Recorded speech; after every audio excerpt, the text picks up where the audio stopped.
Well, I got invited by Stanley J. Blankson, who called me to his house, and we had conversations. And he indicated to me that it would be a good idea to do something like that. First of all, I skipped one point. Yeah.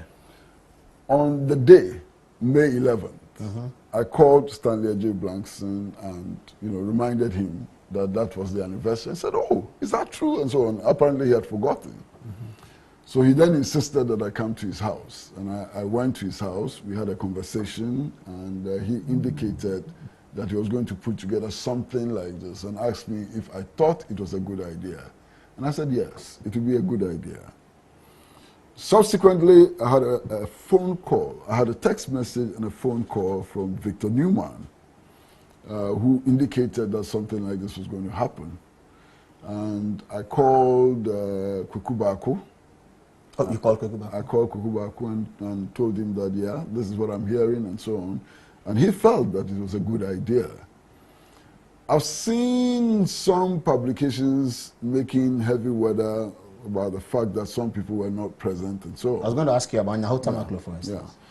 Yeah. I recall that when I called Kume Preko, he asked me who and who were going to be there, and I said I didn't know. And he said it was important for all of us to be there, for everybody to be there, you understand? And I agreed with him. And I told him to get in touch with J. Blankson and to make that point and so on.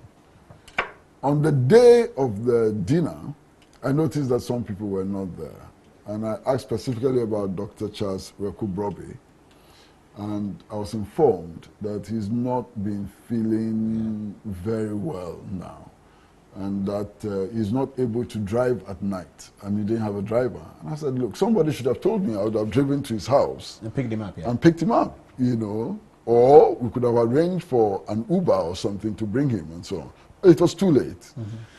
I think we also asked about Dr. Nyaho Tamaklo, and somehow he had not been reached. He was not reached. So we agreed that it was necessary for us to meet again with Dr. Nyaho Tamaklo. All of us agreed, including the president, agreed that it was important to gather again with Dr. Nyaho Tamaklo, because you can't take Dr. Nyaho Tamaklo out of the group. So this meeting was there. Where did you hold this meeting, the one that the photographs came out? Where did you hold it? I see your promo said that it was in the Flagstaff House. Yes. It was not in the Flagstaff House. It was in a private residence. Okay. Private residence.